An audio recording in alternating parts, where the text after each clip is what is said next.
Hello everyone, कैसे हैं आप सभी। उम्मीद करता हूं सभी स्वस्थ होंगे, ठीक होंगे, आपकी पढ़ाई भी सुचारू रूप से चल रही होगी। प्यारे बच्चों, आज के इस सेशन में हम लोग तुलसीदास जी द्वारा रचित एक रचना है जिसका नाम है कवितावली, और कवितावली के उत्तरकांड से हमारी पाठ्य पुस्तक आरोह भाग 2 में 2 कवित और एक सवैया दिया हुआ है। इन तीनों छंदों को हम लोग इस सेशन में पढ़ने वाले हैं, और इसी चैप्टर 7 में लक्षण मूर्छा और राम का विलाप भी है। उसको हम एक अलग से वन शॉट में हम लोग पढ़ेंगे, क्योंकि काफी बड़ा ये हो जाएगा, काफी बड़ा वो, और बहुत बड़ा सेशन हो जाएगा जिसमें आप लोगों को मजा नहीं आने वाला और मुझे भी नहीं। ठीक है, तो क्यों ना हम इसे 2 टुकड़ों में बांट दिया जाए। तो इस सेशन में केवल हम लोग कवितावली के उत्तरकांड से जो 3 छंद दिए हुए हैं, 2 कवित एक सवैया, उनके बारे में हम लोग जानकारी प्राप्त करेंगे। तो जल्दी से आप लोग सेशन को शेयर कर दीजिएगा और लाइक कर दीजिएगा, क्योंकि यह सेशन आप लोगों के लिए भी और बहुत सारे बच्चों के लिए भी महत्वपूर्ण होने वाला है। तो जल्दी से एक बार आ जाइए जल्दी से। तो आज हम लोग इस सेशन में पढ़ेंगे जो हमारी पुस्तक है आरोह भाग 2 का चैप्टर संख्या 7 है, जिसमें से कवितावली के उत्तरकांड से क्या क्या लिया गया। बेटा ध्यान रखना, पूछा जा सकता है 2 तो कवित और एक सवैया लिया गया है। ये क्या चीज है सर जी? प्यारे बच्चों, एक काव्य शास्त्र में एक टॉपिक होता है जिसका नाम है छंद। ये दोनों क्या है? छंद हैं। ठीक है, अब जो कवित छंद होता है उसमें 31 मात्राएं होती हैं, 31 वर्ण होते हैं, और इसमें सवैया में 22 से लेकर 26 वर्ण होते हैं। दोनों के दोनों क्या है? वार्णिक छंद हैं। ये ध्यान रखना, वर्णिक छंद दोनों के दोनों, मात्राएं नहीं गिनी जाती हैं, केवल वर्ण गिने जाते हैं। ठीक है, हाँ चलो। तो कवितावली के उत्तरकांड से जो 3 छंद लिए गए हैं, 2 कवित और एक सवैया, उसमें क्या क्या दिया हुआ है वो हम लोग पढ़ लेंगे, लेकिन उससे पहले हम लोग थोड़ा सा तुलसीदास जी के बारे में 2 पंक्तियां एक बार उनको भी देख लीजिएगा। विविध विषमताओं से ग्रस्त कलिकाल तुलसी का युगिन यथार्थ है। कहने का तात्पर्य क्या है? जो तुलसीदास जी जिस जन्म में, जिस काल में जी रहे होते हैं, उसमें बहुत सारी समस्याएं थी, उनसे वो ग्रस्त थे, और वह जो युग था उनका, जो इन्होंने लिखा है वो यथार्थ लिखा है। कहने का तात्पर्य क्या है? इसमें इन्होंने किसी भी प्रकार की कोई कल्पना का प्रयोग नहीं किया। यथार्थ उसे कहा जाता है, जैसा उन्होंने देखा उन्होंने वैसा का वैसा यहां लिखा है, जिसमें वे कृपालु प्रभुराम व राम राज्य का शोभन रचते हैं। और क्या सोचते हैं कि यार ऐसा नहीं होना चाहिए, प्रेम वाला शहर होना चाहिए, संसार होना चाहिए जिसमें केवल ये कैसा राज्य? राम राज्य, और प्रभु श्री राम के ही गुणगान गाने वाले इंसान ऐसा होना चाहिए। ऐसे संसार का निर्माण करते हुए सोचते रहते हैं, सपने लेते रहते हैं युग, और उसमें अपने जीवन का ही न सिर्फ उन्हें गहरा बोध है, मतलब बोध देना होता है समझ। यानी कहने का तात्पर्य क्या है कि उनको युग और अपने जीवन का ही न सिर्फ गहरी समझ थी, बल्कि उसकी अभिव्यक्ति में भी वे अपने समकालीन कवियों से आगे थे। कहने का तात्पर्य क्या है? उस समय जो समय चल रहा था उसकी और स्वयं के बारे में उससे ज्यादा भी वो जितने भी कवि उस समय होते थे उन सभी से आगे उनकी सोच हमेशा रहा करती थी, और सबसे ज्यादा जानकारी उस समय केवल तुलसीदास को ही थी और किसी अन्य कवि को नहीं थी। यहां हमारे पाठ में कवितावली के उत्तरकांड से 2 कवित एक सवैया दिया हुआ है, उनके बारे में हम लोग पढ़ने वाले हैं। इसका मतलब हमें एक बात समझ में आ गई कि कवितावली को भी रामचरितमानस की तरह 7 कांडों में बांटा गया है। अब ये कविता और सवैया क्या है मैं बता चुका हूं। ये ध्यान रखना, पहले 2 छंद हैं वो दोनों के दोनों क्या है? कवित हैं। ध्यान रखना, इसे मनहरण भी कहा जाता है, मनहरण कवित भी कहा जाता है, और इसमें 31 वर्ण होते हैं। 16 या 15 पर यति होती है। यति यानी क्या होता है? ठहराव, यानी कि रुकाव। यानी कि जब हम लोग छंद को पढ़ेंगे, क्या तो हम लोग 16 मात्रा पे, 16 वर्ण पे या 15 वर्ण पे हम लोग क्या करेंगे? थोड़ा सा ठहराव देंगे। अब हम लोग पढ़ते हैं थोड़ा सा कि पहले, दूसरे और तीसरे छंद में क्या क्या लिखा है कवि ने। तो पहला छंद जो है, वर्णिक जो छंद है जिसका नाम कवित है, वो किस भी किसान से स्टार्ट होता है। इस छंद में उन्होंने दिखलाया है कि संसार के अच्छे बुरे समस्त लीला प्रपंचों का आधार पेट की आग का दारुण व गहन यथार्थ। कहने का तात्पर्य क्या है? पहले छंद में पेट की आग, पेट की भूख के बारे में बताया गया है कि किस प्रकार से लोग उस समय पेट की भूख को समाप्त करने के लिए कौन कौन से कार्य, कौन कौन से प्रयत्न किया करते थे, और वो क्या है, सत्य है। उन्होंने इसमें किसी प्रकार की कोई कल्पना का प्रयोग तुलसीदास जी ने नहीं किया, विचारों का प्रयोग नहीं किया। उन्होंने जैसा देखा है ना वैसा का वैसा उन्होंने लिखा है कि पेट की भूख के लिए क्या क्या करना पड़ता है किसी भी इंसान को, जिसका समाधान वे राम रूपी घनश्याम मेघ की कृपा जल में ही देखते हैं। कहते हैं कि अब इस पेट की भूख को केवल प्रभु श्री राम मेघ ही बुझा सकते हैं, यानी कि मेघ रूपी बादल जो होते हैं, प्रभु श्री राम मेघ रूपी हैं, वो बरसात करेंगे तभी ये पेट की आग शांत होगी या बुझेगी। इस प्रकार उनकी राम भक्ति पेट की आग बुझाने वाली यानी जीवन के यथार्थ संकटों का समाधान करने वाली है, साथ ही जीवन बाह्य आध्यात्मिक मुक्ति देने वाली भी है। कहने का तात्पर्य क्या है, इतना ध्यान रखना, पहले छंद में पेट की आग के बारे में बताया गया और जिसको आज समाधान केवल राम रूपी घनश्याम ही कर सकते हैं। दूसरा छंद है वह भी कविता है, वो खेती ने किसान से स्टार्ट होता है, बहुत बड़ा छंद है, बाद में हम लोग देख लेंगे। में प्रकृति और शासन की विषमता से उपजी बेकारी व गरीबी की पीड़ा को यथार्थ परक चित्रण करते हुए उन्हें दशानन से उपमित करते हैं। यानी उस समय जितनी भी समस्याएं थी, प्रकृति की हो या उस समय जो शासन था राजाओं का उनके कारण से हो, उनके कारण से जो भी यानी प्रकृति यानी कि बरसात नहीं हो, इसका मतलब राजाओं ने शोषितों वर्ग का या निम्न वर्ग का शोषण कर करके उनको गरीब बना दिया गया। दूसरे छंद में हम लोग कह सकते हैं इसमें गरीबी के कारण जो भी समस्याएं उत्पन्न हो रही हैं उनके बारे में दिखाया गया है, और उन गरीब लोगों को कौन दबा रखा है, रावण ने दबा रखा है, यह बताया गया। तो पहले छंद में पेट की आग के बारे में, पेट की भूख के बारे में, दूसरे में गरीबी या बेरोजगारी के बारे में बताया है। और तीसरा जो छंद है वो धूत कहो ये सवैया है छंद है, में भक्ति की गहनता सघनता में उपजे भक्त हृदय के आत्मविश्वास का सजीव चित्रण, यानी कि हम कह सकते हैं कि यहाँ तुलसीदास की भक्ति यानी प्रभु श्री राम के प्रति उनकी भक्ति उपजी है। उन्होंने किस प्रकार से वो प्रभु श्री राम के गुलाम हैं या दास हैं ये बताया गया है, जिसमें समाज में व्याप्त जात पात और धर्म के विभेदक दुराग्रहों का तिरस्कार का साहस पैदा होता है। इस प्रकार भक्ति की रचनात्मक भूमिका का संकेत यहाँ है जो आज के भेदभाव मूलक सामाजिक राजनीतिक माहौल में अधिक प्रासंगिक है। यानी कि इसमें हम कह सकते हैं तुलसीदास जी की भक्ति के बारे में से बताया गया कि प्रभु श्री राम के प्रति उनकी कैसी भक्ति थी, जिससे वो लोगों के सामने जो दुराग्रह थे, जो अच्छी संस्कृति नहीं थी, उसके प्रति भी उन्होंने तिरस्कार किया और संस्कृति का भी कि ऐसा नहीं होना चाहिए। ये साहस कैसे आया, जब वो प्रभु श्री राम की भक्ति किया करते, उनसे वह साहस उत्पन्न हो गया। कहने का तात्पर्य क्या है, मैं तो ये कहता हूं कि आप लोग सुबह से हम 5-5 मिनट भी है ना प्रभु का नाम लो ना, किसी प्रभु देवी देवता का, और 5-5 मिनट भी प्रार्थना करो ना, शायद मुझे नहीं लगता कि आपके जीवन में कभी कोई समस्या उत्पन्न आए, लेकिन वो समय आपको मिलना चाहिए रोजाना। ठीक है, तो ये सवैया छंद है, ध्यान रखना। और सवैया छंद में एक मालती सवैया वो सर्वप्रसिद्ध है। ठीक है, हाँ, सवैया छंद में 22 से लेकर 26 वर्ण होते हैं, ये ध्यान रखना है। ठीक है, हाँ, अब हम पढ़ते हैं पहला कवित छंद। किस भी किसान कुल बनिक भिखारी बाट, चाकर चपल नट चोर चार चेट की, पेट को पड़त गुण गड़त चढ़त गिरी, अटत गहन गहन एहन अखेट की, ऊंचे नीचे कर्म धर्म अधर्म करी, पेट ही को पचत बेचत बेटा बेट की, तुलसी बुझाई एक राम घनश्याम ही थे, आग बढ़वागे थे बड़ी है आगी पेट की। अब देखो एक एक शब्द का अर्थ देखना, यानी हमें ये तो पता है इस कविता में क्या बताया गया है, पेट की आग के बारे में बताया गया है। किसके बारे में, पेट की आग के बारे में बताया गया, और पेट की आग को समुद्र की आग से भयंकर बताया है, समुद्र की आग से भयंकर बताया है, भयंकर बताया गया है, ये भी ध्यान रखना है। यानी आपसे पूछा जा सकता है कि प्रस्तुत कविता में आप देखो पद्यांश देगा आपके एग्जाम में, और वहां से फिर पद्यांश से 5 सवाल एमसीक्यूज पूछेगा, जिसमें पूछा जा सकता है कि प्रस्तुत पद्यांश में पेट की आग को किसकी आग से बड़ा बताया गया है, तो समुद्र की आग जिसे बड़वागीते कहा जाता है।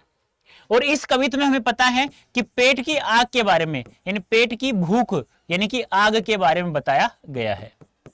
अब यहां देखिए, किस भी मजदूर श्रमिक जिसे कहते हैं, किसान कुल किसान वर्ग, बनिक व्यापारी जो व्यापार करते हैं, भिखारी भिखारी, भाट भाट क्या होते हैं, जो घर घर जाकर लेखा जोखा देखते हैं, जो कानों में बड़ा बड़ा एक ऐसे होते हैं ना, मतलब बाली से पहन लेते हैं वो लोग, चाकर नौकर चाकर, चप्पल नट चंचल नट, चोर चोर चोर होता है। 4 इसे कहते हैं गुप्तचर। चेटकी इसे कहते हैं बाजीगर। ठीक है, अब कहने का तात्पर्य क्या है, तुलसीदास जी कह रहे हैं, वैसे चिंता मत करो, यहां मैंने प्रत्येक शब्द का अर्थ भी मैंने यहां पे बता रखा है, कोई दिक्कत नहीं आएगी जिससे आप लोगों को। ठीक है, पहले हम लोग इसका अर्थ समझते हैं। तुलसीदास जी कहते हैं इस संसार में चाहे कैसा भी कोई भी वर्ग हो, चाहे वह मजदूर वर्ग हो, चाहे वह किसान वर्ग हो, चाहे व्यापारी हो, चाहे भिखारी हो, चाहे भाट लोग हो, या नौकर हो, या कोई चंचल नट हो, या कोई चोर हो, या कोई गुप्तचर हो, या कोई बाजीगर हो, अपनी पेट की आग को बुझाने के लिए कोई तो पेट की भूख को शांत करने के लिए कोई पढ़ता रहता है, गुणगणत कोई कलाएं विधाएं सीखता रहता है, चढ़तगिरी कोई पर्वत पर चढ़ता रहता है। यानी कहने का तात्पर्य क्या है कि संसार में चाहे कोई सा भी वर्ग हो, वो पेट की आग को शांत करने के लिए कोई ना कोई कार्य अवश्य करता रहता है। चाहे तो कोई पेट की आग को शांत करने के पढ़े, या कोई विधाएं कलाएं सीखे, या कोई पर्वत पर चढ़ता रहे। अठत गहन गन अहन अखेट की, और कोई व्यक्ति अपने पेट की भूख को शांत करने के लिए इस गहन जंगल में शिकार करने के लिए भटकता रहता है, घूमता रहता है पूरे दिन। यानी कोई तो क्या करता है, कोई पढ़ता है पेट की आग को शांत करने के लिए, कोई कुछ विधाएं सीखता, कलाएं विधाएं सीखता रहता है, कोई पर्वत पर चढ़ता रहता है, कोई दिन भर इस गहन जंगल में शिकार करने के लिए इधर उधर भटकता रहता है। ऊंचे नीचे कर्म धर्म अधर्म करी, और अपने पेट को शांत करने के लिए, इस भूख को समाप्त करने के लिए वह उस समय यह नहीं देखता है कि मैं छोटा कर्म कर रहा हूं या बड़ा कर्म कर रहा हूं, ऊंचा कर्म कर रहा हूं या नीच कर्म कर रहा हूं, या मैं धर्म कर रहा हूं या अधर्म कर रहा हूं। केवल उसे अपने पेट की भूख दिखाई देती है, उस समय उसमें धर्म अधर्म ऊंच नीच कर्म के बारे में वह नहीं सोचता है। पेटी को ही पचत बेचत बेटा बेट की, और यह पेट की आग इतनी भयंकर है कि कुछ लोग इतने मजबूर हो जाते हैं कि अपने पेट की भूख को शांत करने के लिए अपनी संतान तक को बेच देते हैं, अपनी बेटा या बेटी को भी बेच देते हैं। तुलसी बुझाई एक राम घनश्याम ही ते, आगे बढ़ भागे ते बढ़ी है आग पेट की। अब तुलसीदास जी क्या कह रहे हैं कि यह जो पेट की आग है वह बड़भागे थे, यानी कि समुद्र की आग, पेट की आग है वह समुद्र की आग से भी क्या है, बड़ी है। अब इसे केवल इस आग को कौन बुझा सकता है, राम रूपी घनश्याम ही बुझा सकते हैं। यहां पर रूपक अलंकार है, ध्यान रखना, राम घनश्याम में कौन सा अलंकार है, रूपक अलंकार है। आपसे पूछा जा सकता है, 2 सवाल तो अवश्य याद रखना है। राम घनश्याम में, राम रूपी घनश्याम में रूपक अलंकार, और इस पद्यांश में पेट की आग के बारे में बताया गया, और पेट की आग को समुद्र की आग से बड़ा बताया गया है। अब इस आग को बुझा सकता है राम रूपी घनश्याम। ये 4 सवाल तो पूछा जा सकता है। कौन कौन से, इस पद्यांश में किसका वर्णन किया गया, पेट की आग को किससे बड़ा बताया गया, इस आग को कौन बुझा सकता है, ठीक है, और इसमें कौन सा अलंकार है। ठीक है, हाँ, तो क्या कह रहे हैं कि तुलसीदास जी कह रहे हैं इस संसार में चाहे कैसा भी कोई सा वर्ग हो, चाहे किसान हो, चाहे मजदूर हो, चाहे नौकर हो, चाहे चाकर हो, या व्यापारी हो या भिखारी हो, ये सब अपने पेट की आग को शांत करने के लिए कोई तो पढ़ता, कुछ ना कुछ कार्य करते रहते हैं। कोई पढ़ता है, कोई विधाएं कलाएं सीखता है, कोई पर्वतों पर चढ़ता है, कोई दिन भर इस गहन जंगल में शिकार करने के लिए भटकता रहता है। इस पेट की आग को बुझाने के लिए कोई व्यक्ति जब उस समय जो कार्य करता है वो ऊंच नीच कर्म या धर्म अधर्म नहीं देखता है, वह केवल पेट की आग को बुझाने की कोशिश करता है। और कुछ व्यक्ति इतने मजबूर हो जाते हैं कि वो अपनी पेट की आग को शांत करने के लिए अपनी संतान तक को बेच देते हैं। अब तुलसीदास जी कहते हैं कि यह पेट की आग है, यह समुद्र की आग से भी बड़ी है, जिसे केवल अब कौन बुझा सकता है, राम रूपी घनश्याम ही बुझा सकते हैं। अब यहां देख लीजिएगा, यदि आप लोगों को फिर भी दिक्कत आए तो यहां मैंने एक एक शब्द का अर्थ लिख दिया है।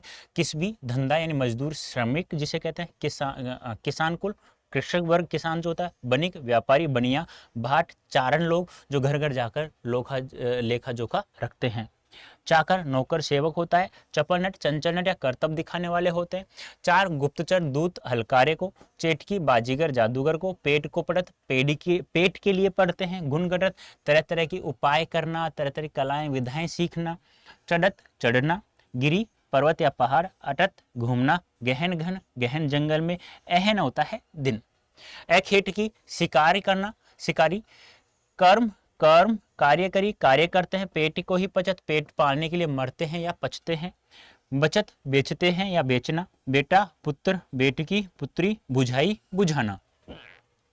एक एकमात्र या केवल एकमात्र उपाय है, वो क्या है? राम घनश्याम राम रूपी बादल, यही है रूपक अलंकार। बड़भागी थे समुद्र की आग, और आगे पेट की, आग है पेट की। ये दोनों शब्द ध्यान रखना, दोनों शब्दों का अर्थ पूछा जा सकता है और यहाँ पर अलंकार भी पूछा जा सकता है। जो मैं बता चुका हूँ यहाँ पर रूपक अलंकार है, ठीक है। हाँ, अब देखिए व्याख्या। देखो एक प्रश्न है, आपसे तो नहीं पूछा जाएगा, लेकिन बहुत सारे बच्चों के पहले क्या होता था कि 100% व्याख्या पूछी जाती थी, अब नहीं। लेकिन कुछ राज्य के बच्चे ऐसे भी हैं जिनको 100% व्याख्या पूछी जाए, तो प्रश्न भी एक बार आप लोग देख लीजिएगा, ठीक है।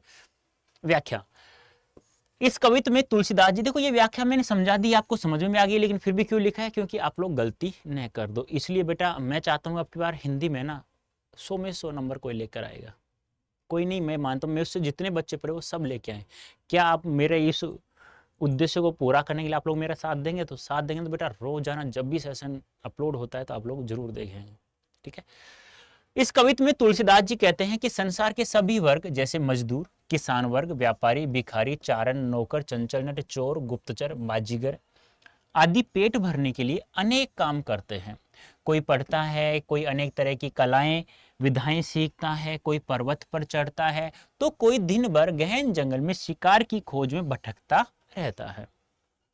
पेट की भूख शांत करने के लिए वे छोटे बड़े कार्य करते रहते हैं और धर्म अधर्म का विचार नहीं करते। पेट के लिए वे अपने बेटा बेटी को भी बेचने को विवश हो जाते हैं। तुलसीदास जी कहते हैं कि पेट की आग तो समुद्र की आग से भी क्या है? बड़ी है। ऐसी आग भगवान राम रूपी बादल से ही बुझ सकती है और कोई बुझा नहीं सकता है, ठीक है। तो आया समझ में पहला कवित्व क्या था क्या नहीं है? आ गया हो तो बहुत बहुत धन्यवाद आप लोगों का, क्योंकि ऐसा पढ़ लिया ना आप लोगों ने तो मुझे नहीं लगता आपको कोई भी समस्या आएगी। दूसरा कवित्व हम लोग देखते हैं। पहले देखो विशेष, ये एग्जाम की दृष्टि से बहुत महत्वपूर्ण है। जो 5 MCQ पूछा जाएगा ना, यहां से सवाल अवश्य आ जाएगा कि ऐसे पूछेगा, प्रस्तुत पद्यांश की भाषा बताइए कैसी है? तो ब्रज भाषा है। कैसे शब्दों का प्रयोग किया गया? तत्सम तद्भव देश, तो तत्सम यानी संस्कृत वाले शब्द। छंद कौन सा है? कवित्व छंद है। पूछा जाता है प्रस्तुत पद में कौन सा छंद है। अब ये मत कहना कि छंद नहीं, हमारे एग्जाम में सिलेबस में नहीं है, अलंकार हमारे सिलेबस में नहीं है। पद्यांश देकर के वो कैसा भी सवाल पूछ सकता है बच्चों। रस करुण रस है। तुलसीदास का भक्ति भाव दास्य भाव है। राम घनश्याम में रूपक अलंकार है। आग बड़भागिते में व्यतिरेक अलंकार है। यानी कि ये जो आग बड़भागिते पेट की आग है ना, तो वहां पे कुछ बड़ा चढ़ाकर कहा जा रहा है, तो यहाँ पे व्यतिरेक अलंकार। वर्णों की आवर्ती का नाम आपको पता ही है, बार बार बता चुका हूँ, अनुप्रास अलंकार। संसार के लोगों की भूख का यहाँ पर यथार्थ चित्रण किया। यथार्थ यानी क्या होता है? जैसा देखा उन्होंने वैसा का वैसा लिखा है, कोई कल्पना, कोई झूठ, कोई विचार का प्रयोग नहीं किया। दूसरा कवित्व में क्या है? खेती ने किसान से स्टार्ट होगा, अभी देख लेते हैं हम लोग, देख लीजिएगा खेती ने किसान, ठीक है। इसमें बताया गया क्या? बेरोजगारी के बारे में, यानी चाहे तो प्रकृति या शासन की विषमता से उपजी बेकारी और गरीबी की पीड़ा का यथार्थ चित्रण करते हुए उसे दशानन से उपमित किया है। यानी कि इस पद्यांश में, इस कवित्व छंद में बेकारी और गरीबी के बारे में बताया गया है, जिसे किसने दबा रखी है? दशानन ने या रावण ने दबा रखी है। तो पहला जो कवित्व था पेट की आग के बारे में बताया गया है। दूसरा बेकारी और बेगारी के बारे में, यानी बेरोजगारी के बारे में या गरीबी के बारे में बताया गया है।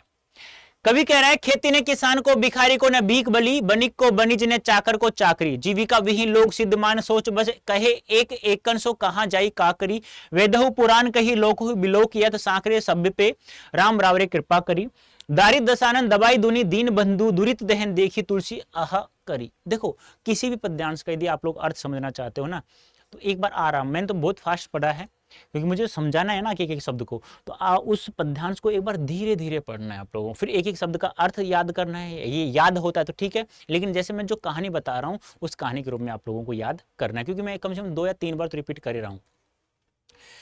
खेती ने किसान को, यानी कि कवि कहता है इस प्रकृति या शासन से उपजी बेगारी को या बेरोजगारी को समाप्त करने के लिए, गरीबी को समाप्त करने के लिए तो कुछ साधन तो होने चाहिए ना। तो कवि कहता है कि खेती ने किसान को, भिखारी को न भीख बली। कहने का तात्पर्य क्या है कि यदि किसान अपनी गरीबी को शांत करना चाहे तो कैसे शांत करे, क्योंकि किसान के पास खेती करने को खेती नहीं है, ना कोई साधन है। और भिखारी को न भीख बली और न भिखारी को यदि कोई भिखारी है, अपना भीख मांगकर भी अपना जीवन चलाना चाहे, अपनी भूख मिटाना चाहे, अपनी गरीबी को शांत करना चाहे, तो भिखारी को भीख नहीं मिल रही या कोई दान भी नहीं दे रहा है। बनिक को बनिज, न चाकर को चाकरी और न नौकर को नौकरी प्राप्त हो रही है, और जिसके कारण लोगों को पैसा ही नहीं है, तो इस बनिए का व्यापार भी क्या हो गया, ठप हो गया है। अब एक बात बताओ, लोगों के पास गरीबी है नहीं कि फैल रही है, बेरोजगारी फैली हुई है, तो बनिए का व्यापार कैसे चलेगा? क्योंकि लोगों को पैसा ही नहीं होगा। अब लोगों को पैसा नहीं होगा तो नौकर को नौकरी कहाँ से मिल जाएगी? नहीं मिलेगी। क्योंकि किसान के पास, किसान अपनी गरीबी को कैसे शांत कर सकता है? खेती में वह हल चला कर उसमें फसल बोकर अपनी गरीबी को शांत कर सकता है, लेकिन किसान के पास तो खेती नहीं है। और कोई भिखारी भीख मांगकर अपना जीवन चलाना चाहे तो उन्हें कोई दान नहीं दे रहा है। अब लोगों में पैसा नहीं होगा तो बनिए का व्यापार ठप होगा और नौकर को नौकरी प्राप्त नहीं होगी। जीविका विहीन लोग सिद्धमान सोच बच, यानी कि जो जिनके पास आजीविका नहीं है, वे लोग जो बेरोजगार हैं, जिनके पास जीविका नहीं है, आजीविका विहीन जो लोग हैं, वे यह सोच करके क्या सोच रहे हैं? वह सोच रहे हैं और एक दूसरे से और एक दूसरे से कह रहे हैं कहां जाएं और क्या करें, कहां जाई और क्या करें, यानी क्या करें। यानी कि जो जिनके पास आजीविका नहीं है, जिनके पास कोई रोजगार नहीं है, वे लोग यह सोचकर बहुत ज्यादा सिद्धमान दुखी हो रहे हैं और एक दूसरे से कह रहे हैं, कहें एक कंसो, यानी एक दूसरे से कह रहे हैं कि कहां जाएं और क्या करें। बात तो सही, जो बेरोजगार लोग हैं वो यही सोचते हैं, यार अब कहां जाएं और क्या करें। आप लोगों के पास कोई होगा तो आपको लोगों को पता होगा ऐसी बातें, और बेरोजगार यही सोचता है।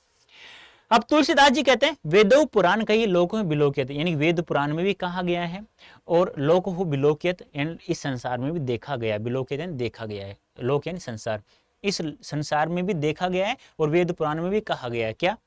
सा करे सब पे राम रावणी कृपा करी, यानी जब जब इस संसार पर किसी भी व्यक्ति पर, इस संसार के लोगों पर जब कोई सांकरे संकट आया है तो राम रावरे कृपा कर, तो प्रभु श्री राम ही उस समस्या का समाधान करते हैं या उन पर कृपा करते हैं। दारिद्र दशानन दबाई दुनि दीन बंधु, दुरित दहन देखी तुलसी आह करी। दुरित दहन यानी ये इस पाप की ज्वाला, यानी तुलसीदास जी इस पाप की ज्वाला को देकर आहाकार करते हैं और अपने प्रभु श्री राम को दीन बंधु के रूप में पुकारते हैं कि हे दीन बंधु, इन गरीबों को, दारिद्र यानी इन गरीबों को किसने दबा रखा है? रावण ने दबा रखा है। यानी तुलसीदास जी दुरित दहन को देखकर, इन पाप की ज्वाला को देखकर आहाकार करते हैं और अपने प्रभु श्री राम को दीन बंधु के रूप में पुकार कर कहते हैं कि हे प्रभु श्री राम, इन गरीबों को इस रावण ने दबा रखा है। एक बार वापस देखिए, तुलसीदास जी कहते हैं कि कोई भी इंसान कैसा भी हो अपनी गरीबी को मिटाने के लिए कोई ना कोई कार्य करता है, लेकिन यहां किसी के पास कोई कार्य भी नहीं है। जैसे किसान के पास खेती नहीं है, अपनी गरीबी को शांत करने के लिए यदि वो अपनी गरीबी को कम करे या समाप्त करे तो किसान के पास खेती करने के लिए खेती नहीं है, भिखारी को भीख नहीं मिली या कोई दान देने वाला भी प्राप्त नहीं हो रहा है, और बनिए का व्यापार ठप हो गया और नौकर को नौकरी प्राप्त नहीं हो रही। क्योंकि जब लोगों के पास गरीबी होगी तो पैसा नहीं होगा तो नौकर को नौकरी कहाँ से मिलेगी और बनिए का व्यापार कैसे चलेगा। अब आजीविका विहीन लोग, जिन लोगों के पास रोजगार नहीं है, जो बेरोजगार लोग हैं, वो यह सोच करके बहुत ज्यादा दुखी हो रहे हैं और एक दूसरे से कह रहे हैं कि कहां जाएं और क्या करें। अब तुलसीदास जी कहते हैं कि वेद पुराण में भी कहा गया है और इस संसार में देखा भी गया है, जब जब लोगों पे कोई संकट आया है तो प्रभु श्री राम ही उन पर कृपा करते हैं, उन समस्या का समाधान करते हैं। अब प्रभु तुलसीदास जी हैं, इस पाप की ज्वाला को देख करके आहाकार करते हैं और अपने प्रभु श्री राम को दीन बंधु के रूप में पुकारते हैं कि हे दीन बंधु, इन गरीबों को केवल रावण ने ही दबा रखा है, अब इस समस्या का समाधान आप ही कर सकते हैं, क्योंकि ऐसा संसार में भी देखा गया है और पुराणों में भी कहा गया है, जब जब संकट आया है तो आप ही उन पर कृपा करते हैं। अब देखिए एक एक शब्द का अर्थ। बलि यानी दान, बनिक यानी व्यापारी, बनिज यानी व्यापार, चाकर यानी नौकर, चाकरी यानी नौकरी, जीविका विहीन यानी रोजगार से रहित, या आप लोग कह सकते हैं बेरोजगार। सिद्धमान दुखी, बस वश में, एक दूसरे को या आपस में का करी क्या करें। वेदहु पुराण, वेद पुराण, लोकहु लोक में, बिलोकियत देखा गया है, सांकरे संकट में, राव रे आपने, दारिद्र गरीबी दशानन रावण। ठीक है, दीन बंधु गरीबों के बंधु यानी गरीबों की रक्षा करने वाले, किसके लिए आए? प्रभु श्री राम के लिए। ध्यान रखना, ये पूछा जा सकता है। और दशानन किसके लिए है? रावण के लिए। दुरित दहन, पाप की ज्वाला, अर्थ याद रखना बहुत महत्वपूर्ण। आहा करी, आहाकार करना, दबाई यानी दबाया, दुनी यानी दुनिया या संसार। क्या आप लोगों को प्रत्येक शब्द का अर्थ समझ में आया? क्या मैंने जो समझा वो समझ में आया? नहीं समझ में आया तो ये व्याख्या देख लीजिएगा।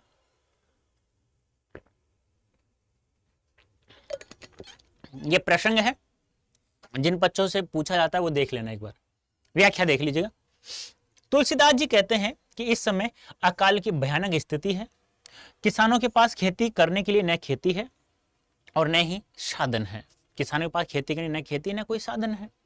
गरीबी इतनी हो गई है कि कोई भीख मांगकर अपना जीवन चलाना भी चाहे तो उसे भीख भी नहीं मिलती, न दान मिलता है। यानी कि किसान के पास खेती या कोई साधन नहीं है और कोई व्यक्ति अपना गरीबी को दूर करने के लिए, अपना जीवन चलाने के लिए अपनी यदि भीख मांग कर भी गाए ना, तो उन्हें कोई दान देने वाला भी प्राप्त नहीं हो रहा है। लोगों के पास पैसा नहीं होने के कारण व्यापारी का व्यापार ठप अर्थात नहीं चल रहा है। जब लोगों के पास पैसा ही नहीं होगा तो नौकर को नौकरी कहां से मिलेगी, अर्थात नौकर को नौकरी नहीं मिल रही है। इस प्रकार चारों तरफ बेरोजगारी है। लोगों के पास आजीविका चलाने के लिए साधन नहीं है। इस कारण वे दुखी और चिंता में डूबे हुए हैं। वे एक दूसरे से पूछ रहे हैं या कह रहे हैं, कहां जाएं, क्या करें। अब दुखी इंसान है, बेरोजगार है, वो यही बात किसी से बेरोजगार से पूछ लो कि कहां जाएं, क्या करें, इन शब्दों के अलावा कुछ भी नहीं कहता। बस क्या तो अब तुम सोचते हो क्या सोचता है। और वो वेद पुराण में भी यह कहा गया है और संसार में यह देखा भी गया है कि जब जब भी संकट आया है तब तब हे राम आप ही सब पर कृपा करते हो।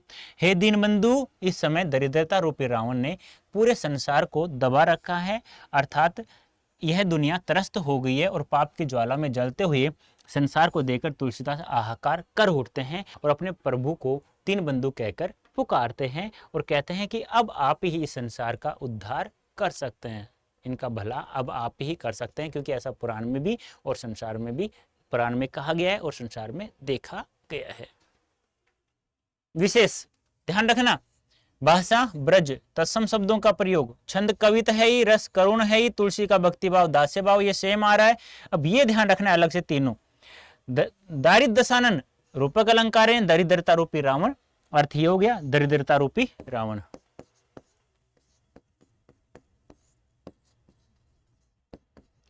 ठीक है। हाँ, वर्णों की आवर्ती कारण अनुप्रास अलंकार, और कवि ने तत्कालीन समाज की आर्थिक विषम परिस्थितियों का वर्णन किया है। अब आता है अंतिम छंद, जिसका नाम है शबैया। शबैया छंद एक वार्णिक छंद है जिसमें 22 से लेकर 26 वर्ण होते हैं और सबसे प्रसिद्ध जो शबैया होता है उसका नाम है मालती शबैया छंद। ये भी ध्यान रखना। ये स्टार्ट होता है दूत कहो, अब दूत कहो से देख लेना, ये स्टार्ट हो रहा है यहां से। अब इसमें क्या कहा गया है, इसमें तुलसीदास जी ने भक्ति की गहनता और सघनता में उपजे भक्त हृदय के आत्मविश्वास का सजीव चित्रण, यानी प्रभु श्री राम के प्रति उनकी कैसी भक्ति है, यह सब दिखाया गया है, जिससे समाज में व्याप्त जात पात और धर्म के विभेदक दुरागरों के तिरस्कार का साहस पैदा होता है। कहने का तात्पर्य क्या है, जो भी इस संसार में जो गलत हो रहा है उसके प्रति साहस उठाना, उसका तिरस्कार करना, प्रभु श्री राम की भक्ति के कारण ऐसा हो रहा है, या किसी भी प्रभु की भक्ति आप करोगे तो आप में एक ऐसा साहस उत्पन्न हो जाएगा, ऐसा कहना चाहते हैं तुलसीदास जी। इस प्रकार भक्ति की रचनात्मक भूमिका का संकेत यहाँ है, जो आज के भेदभाव मूलक सामाजिक राजनीतिक माहौल में अधिक प्रासंगिक है। ठीक है, नेक्स्ट अब पढ़ते हैं। आदर्श उच्चारण करना है। दूत कहो, अवधूत कहो, राजपूत कहो, जुलाहा कहो कऊ, काहू की बेटी सो बेटा ने ब्याबे, काहू की जाति बिगाड़ ने सोऊ, तुलसी सरनाम गुलामू है राम को, जाको रुचे सो कहे कछु ओहू, मांग के खेबो मस्जिद को सोएबो, लेबो को एकू ने देबो को दो। दूत दूत, अवधूत सन्यासी, राजपूत राजपूत, जुलाहा जुलाहा, बेटी बेटी, ब्यावे ब्याह करना, जाति बिगाड़ बिगाड़ना, सरनाम प्रसिद्ध, जाको रुचे सो कहे, जिसको जैसा अच्छा लगे वैसा कह सकता है, मांगियन मांगना, मस्जिद यानी मस्जिद, लेबो को एबो को ने देबो को दो, ये एक मुहावरा का प्रयोग किया गया। देखो अर्थ मैंने लिख दिया है, वैसे मैं बता रहा हूं। तुलसीदास जी कहते हैं कोई मुझे दूर्त कहे या सन्यासी कहे या राजपूत कहे या जुलाहा कहे, यानी कहने का तात्पर्य तुलसीदास जी कहते हैं जिसको जैसा अच्छा लगता है मुझे उसी नाम से वो पुकार सकता है, मुझे कोई दिक्कत नहीं है, चाहे कोई दूर्त कहे, चाहे कोई सन्यासी कहे, चाहे कोई राजपूत कहे या कोई जुलाहा कहे, क्योंकि कबीर जी की जाति क्या थी, जुलाहा थी। काहू की बेटी सो बेटा ना प्या, क्योंकि कोई मुझे किसी भी नाम से पुकार सकता है, कोई दिक्कत मुझे नहीं है, क्योंकि मुझे किसी की बेटी से अपने बेटे की शादी नहीं करवानी है या नहीं करनी है। मुझे कोई भी किसी नाम से पुकारे, मैं किसी की जाति क्यों बिगाड़ूंगा, क्योंकि काहू की जाति बिगाड़ने सो, मुझे किसी की जाति बिगाड़ने का क्या शौक है, क्यों, क्योंकि मुझे किसी की बेटी से अपने बेटे का ब्याह नहीं करना, तो मैं किसी की जाति क्यों बिगाड़ूंगा भाई। तो तुलसीदास जी कहते हैं कि मुझे कोई कुछ भी कह सकता है, जिसको जैसा अच्छा लगे वैसा कह सकता है, कोई मुझे दूर्त कहे तो भी ठीक है, जो सन्यासी कहे तो भी ठीक है, जुल्हा कहे तो भी ठीक है, राजपूत कहे तो भी ठीक है, क्यों, क्योंकि कोई जिसको जैसा अच्छा लगता है वो कहे, क्योंकि मुझे किसी की बेटी से अपने बेटे की शादी नहीं करनी है, तो मैं किसी की जाति क्यों बिगाड़ूंगा, मुझे क्या बिगाड़ने का कोई शौक है क्या, नहीं बिगाड़ूंगा, मुझे कोई मतलब नहीं है। तुलसी सरनाम गुलामों है राम को, यह तुलसी तो प्रसिद्ध है कि यह तो प्रभु श्री राम का क्या है, दास है, गुलाम है, सरनाम यानी प्रसिद्ध, यानी कि यह तुलसीदास तो या तुलसी दो इस संसार में प्रसिद्ध है कि वो तो प्रभु श्री राम का क्या है, गुलाम है या दास है। जाको रुचे सो कहे कछु हो, यानी जिसको जैसा अच्छा लगता है उसी नाम से मुझे पुकार सकता है, मुझे कोई भी किसी से कोई भी मतलब नहीं है, ना मुझे किसी से नाराजगी है, जिसको जैसा अच्छा लगे, रुचता है ना, जिसको जैसा अच्छा लगता है उसी नाम से मुझे पुकार सकता है। मांग के खेबो मस्जिद को सोएबो, लेबो को एक कोने देबो को दो। अब तुलसीदास जी कहते हैं कि मैं तो भिक्षा मांग कर भी खा सकता हूं, यानी मैं तो किसी से कुछ भी मांग कर खा सकता हूं, क्योंकि मैं तो दास हूं प्रभु श्री राम का। मैं तो मस्जिद में भी सो सकता हूं, मांग कर भी खा सकता हूं और मस्जिद में भी सो सकता हूं, क्योंकि मुझे न तो किसी से एक लेना है न किसी को दो देना है। यानी कहने का तात्पर्य क्या है, मुझे किसी से ना तो कोई लेना है ना कोई देना है, मैं तो मस्जिद में भी सो सकता हूं और भीख मांग कर भी खा सकता हूं, मुझे किसी से कोई मतलब नहीं है, कोई मुझे किसी भी नाम से पुकार सकता है, मैं किसी की जाति नहीं बिगाड़ना चाहता, क्योंकि मुझे इसका शौक नहीं है, क्योंकि मुझे किसी के बेटे से अपनी बेटी का किसी की बेटी से अपने बेटे का ब्याह नहीं करना है। तो मुझे जिसको जैसा अच्छा लगे उसी नाम से मुझे पुकार सकता है, क्योंकि यह तुलसी तो है ना, प्रसिद्ध है इस संसार में कि वो प्रभु श्री राम का दास है यानी गुलाम है, और मैं तो मांग कर खा सकता हूँ, मस्जिद में सो सकता हूँ, और मुझे ना तो किसी को एक लेना है किसी से, ना किसी को दो देना है। यहाँ भक्ति उपजी, ध्यान रखना, देखो मुस्लिम वर्ग भी आ रहा है और हिंदू वर्ग भी आ रहा है, दोनों आ जाते हैं यहाँ पे, ध्यान रखना। वैसे दोनों कोई भी धर्म मांग सकता है, वैसे तो कोई जरूरी नहीं है। दूत यानी दूर्त, अवधूत यानी सन्यासी, रजपूत यानी राजपूत यानी क्षत्रिय, क्षत्रिय नहीं, जुलाहा, काहू कोई, काहू की किसी की, ब्याह करना यानी विवाह करना, ध्यान रखना, ब्याह यानी होता है विवाह, ये देसी भाषा शब्द है ये ब्याह, बिगाड़ना, शरणाम यानी कि प्रसिद्ध, गुलामू दास, जाको जिसे रुचे अच्छा लगना है, अच्छा लगता है, और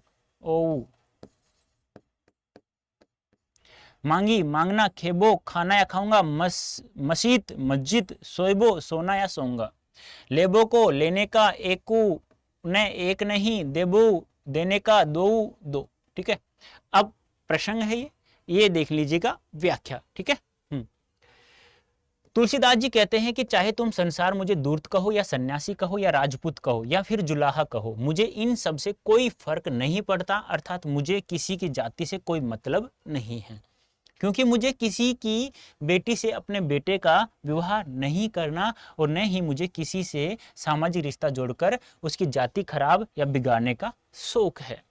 तुलसीदास जी कहते हैं कि सारी दुनिया जानती है कि मैं तो श्री राम जी का गुलाम या दास हूं, अर्थात मैं तो श्री राम जी का भक्त हूं, श्री राम जी का भक्त हूं, इसलिए मेरे बारे में जो अच्छा लगे वह कह सकता है या बोल सकता है। फिर कहते हैं कि मैं तो भिक्षा मांगकर खा सकता हूं, मस्जिद में सो सकता हूं, और ना मुझे किसी को एक देना है और न ही किसी को दो, न तो मुझे किसी से एक लेना है न किसी को दो देना है, अर्थात मुझे किसी से कुछ लेना देना नहीं है। इस प्रकार हम कह सकते हैं कि तुलसीदास जी का इस समाज से कोई संबंध नहीं है, वह तो प्रभु श्री राम जी के क्या है, भक्त है।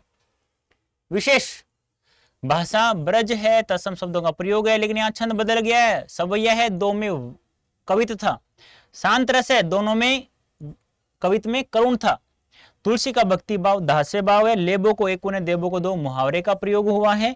वर्णों के आवर्ती कारण अनुप्रास अलंकार। कवि ने यहाँ मस्जिद को अपना आश्रय स्थान बनाकर अपनी धार्मिक उदारता का परिचय देता है। ये ध्यान रखना है कि मस्जिद का नाम लेकर कि मस्जिद में भी सो सकता हूं, तो यहाँ उनकी धार्मिक उदारता का परिचय मिलता है। पहला क्वेश्चन है, कवितावली में उद्धृत छंदों के आधार पर स्पष्ट करिए कि तुलसीदास को अपने युग की आर्थिक विषमता की अच्छी समझ है। हाँ, क्योंकि इतना अच्छा छंद लिखना, इतनी अच्छी अच्छी बातें लिखना, जो उन्होंने देखा है वही लिखा है, कल्पना का प्रयोग नहीं किया है, तो उनसे अच्छी जानकारी किसी और कवि को नहीं थी उस समय की। कवितावली में उद्धृत छंदों में तुलसीदास को अपने युग की आर्थिक विषमताओं की बहुत अच्छी समझ है। समाज में भूखमरी की स्थिति है क्योंकि लोगों के रोजगार नहीं है, इन लोगों के पास रोजगार नहीं है। मानो अपना पेट भरने या पालने के लिए अलग अलग कार्य कर रहे हैं। कोई भीख मांग रहे हैं, कोई व्यापार कर रहे हैं, कोई छोटी मोटी कला या विधाएं सीख रहे हैं, सीखकर अपना पेट पालने का प्रयास करें। कोई लोगों को मूर्ख बना रहा है क्योंकि वह अपना पेट भरना चाहता है, क्योंकि वह उस समय धर्म है, धर्म छोटा मोटा नीच ऊंच नीच कार्य नहीं देखता है। अतः इसमें उद्धृत छंदों में बेरोजगारी कारण उत्पन्न स्थिति का चित्रण किया गया है। इसके अंदर किसानों की हीन दशा का मार्मिक वर्णन भी मिलता है। किसानों की स्थिति बहुत गरीब थी। शायद प्रकृति की मार व शोषकों के शोषण ने उन्हें आत्महत्या तथा अपनी संतान को बेचने के लिए मजबूर कर दिया गया था। इसलिए गरीब और गरीब होता जा रहा है। दूसरा सवाल है, पेट की आग का समन ईश्वर राम भक्ति का मेघ ही कर सकता है। तुलसी का यह काव्य सत्य क्या इस समय का भी युग सत्य है? तर्क संगत मैं तो मानता हूं बेटा, आप भी मानो, क्योंकि यदि आप किसी भी देवी देवता की पूजा करते हैं मन से, सुबह शाम 5-5 मिनट भी करते हैं, तो आपके ऊपर मुझे नहीं लगता कोई समस्या उत्पन्न होगी। जब व्यक्ति के पेट में भूख अर्थात आग जलती है, तो वह उसे बुझाने के लिए अनेक प्रकार के कार्य करता है नहीं करता। आपको भी लगता है कि मेरा भविष्य अच्छा हो, इसलिए तो अच्छा पढ़ने की कोशिश कर रहे हो आप लोग, और हम भी ये चाहते हैं कि हम भी अच्छे रहें और हमारे बाल बच्चे अच्छे रहें, इसलिए हम लोग आपको पढ़ा रहे हैं। सीधी सी बात है। वह उस समय अच्छा बुरा नहीं सोचता है और ना ही वह धर्म के बारे में सोचता है, क्योंकि लोग चोर बनते हैं। क्यों बनते हैं? पेट की भूख को शांत करने के लिए। वह हर तरह का उल्टा या बुरा कार्य करता है। यदि वह ईश्वर की भक्ति में लीन हो जाए तो उसके पेट की आग बुझ सकती है, अर्थात शमन हो सकता है, क्योंकि ईश्वर की कृपा से वह सब कुछ प्राप्त कर सकता है। तुलसीदास की यह रचना उस समय जितनी सत्य दिखाई दे रही थी, वह आज भी उतनी ही प्रासंगिक है जितना कि उस समय थी। ईश्वर रूपी भक्ति का मेघ ही मनुष्य को अनुचित कार्य करने से रोकने की क्षमता रखता है और उसकी हर समस्या का समाधान करता है। बात तो सही है। यदि आप किसी भी देवी देवता की पूजा करते हैं मन से, तो मुझे नहीं लगता किसी के ऊपर कोई समस्या आएगी। बार बार यही कह रहा हूं, आप भी सोचेंगे ऐसा क्यों। तुलसी ने यह कहने की जरूरत क्यों समझी? क्या दूत कहो, अवधूत कहो, राजपूत कहो, जुलाह कहो, काहू की बेटी सो बेटा ने ब्यावे, काहू की जाति बिगाड़ने सो। इस सवैया में काहू की बेटा सो बेटी ने ब्यावे कहते तो सामाजिक अर्थ में क्या परिवर्तन आता? कोई परिवर्तन नहीं आता। चाहे तो किसी की बेटी से बेटे का ब्याह करो, बेटे से बेटी का ब्याह, बात एक ही है। क्योंकि आजकल कोई अदर जाति से कोई विवाह करता है ना, तो उसे जाति बिगाड़ने वाला ही कहते हैं लोग, और कुछ नहीं। 2-3 साल तो उसे गलत नजरों देखेंगे। जब वो खुश रहेंगे, अच्छे से रहेंगे, कमाएंगे, अच्छे से खाएंगे, तो लोग कहेंगे यार ये तो सही है। तो आजकल ऐसा भी देखा जा रहा है। तुलसीदास जी ने यह अपने विषय में बताया है कि समाज के लोग उन्हें कई नामों से पुकारते हैं, उनके बारे में तरह तरह की बातें करते हैं। तो तुलसीदास जी कहते हैं कि चाहे तुम संसार यानी कि मुझे धूर्त कहो या सन्यासी कहो या राजपूत कहो या फिर जुलाहा कहो, मुझे इन सबसे कोई फर्क नहीं पड़ता, अर्थात मुझे किसी की जाति से कोई मतलब नहीं है। अब देखो उत्तर अब यहाँ मिलता है, क्योंकि मुझे किसी की बेटी से अपने बेटे का विवाह नहीं करना है और न ही मुझे किसी से सामाजिक रिश्ता जोड़कर उसकी जाति खराब या बिगाड़ने का शौक है। अब यहां से आप लोग आंसर देंगे, ये तो मैंने अर्थ बताने की कोशिश की है। इस पंक्ति पर ध्यान दिया जाए तो इससे सामाजिक अर्थ में यह परिवर्तन आता है कि उस समय समाज में दूसरी जातियों में विवाह हुआ करते थे, लेकिन उन्हें सही दृष्टि से नहीं देखा जाता था। यदि किसी का लड़का किसी दूसरी जाति की लड़की से विवाह कर लेता था तो उसे जाति बिगाड़ने वाला समझा जाता था। इसलिए उस समय सभी लोग यही चाहते थे कि उनकी संतान का विवाह उन्हीं की जाति में हो, केवल उन्हें यही समझा जाता था कि वो जाति बिगाड़ रहा है, उन्होंने गलत नजरों देखते। लेकिन आज के जमाने में भी ऐसा ही है किसी गांव में देख लो या शहर में देख लो, लेकिन जब वो अच्छे से रहते हैं ना 1-2 साल तक, तो उनके माता पिता भी उन्हें माफ कर देते हैं और संसार भी उन्हें सही अपना लेता है, सही दृष्टि से देखने लग जाता है। नेक्स्ट है, दूत को अवधूत वाले छंद में ऊपर से सरल व निर्ही दिखलाई पड़ने वाले तुलसी की भीतरी असलियत एक स्वाभिमानी वक्त हृदय की है। इससे आप कहाँ तक सहमत है? मैं तो सहमत हूँ पूर्ण रूप से। क्यों? क्योंकि वो कहते हैं मैं मांग कर भी खा सकता हूँ और मस्जिद में भी सो सकता हूँ, और मुझे ना तो किसी से एक लेना है, ना किसी को दो देना है। तो यही बात होती है एक स्वाभिमानी भक्त की। तुलसीदास जी का बचपन या जवानी, अर्थात हम कह सकते हैं कि उनका जीवन सदैव कष्टों में बीता, लेकिन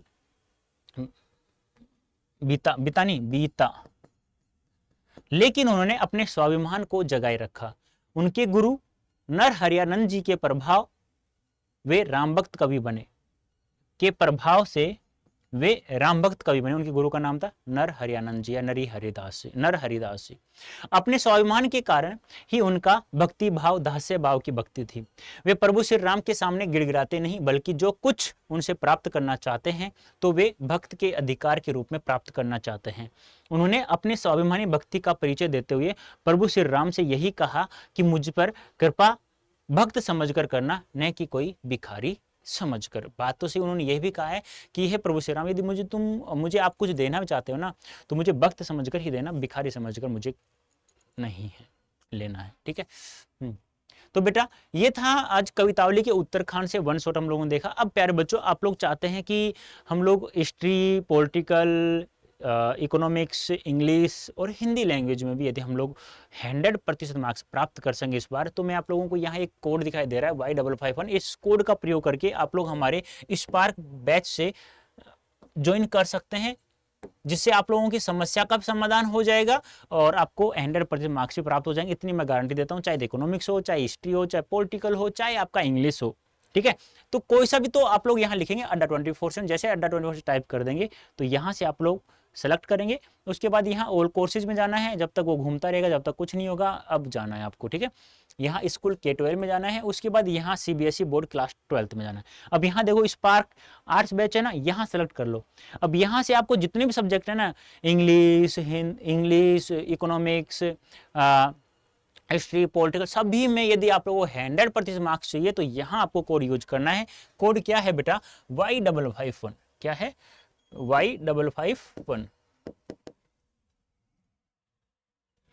Y551। जैसे आप लोग ये कोड यूज करते हैं ना बेटा, अप्लाई करेंगे ना, अप्लाई करने के बाद में आप लोग यहां से देख लिया मैक्सिमम डिस्काउंट के साथ में। देखो बेटा यहाँ पे जो ये था ना 2999 का जो बैच था हमारा, वो मात्र कितने का?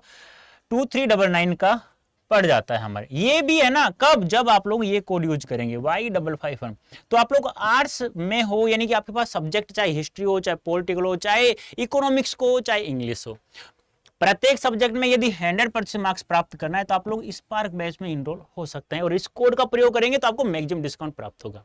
तो कैसा लगा आज का सेशन? अच्छा लगा है? समझ में आ गया? यदि कहानी के रूप में कवितावली के तीनों छंद याद हो चुके हैं तो यस या नो में मुझे कमेंट अवश्य करेंगे, और सेशन को हाँ लाइक और शेयर करना जरूर करें। क्यों?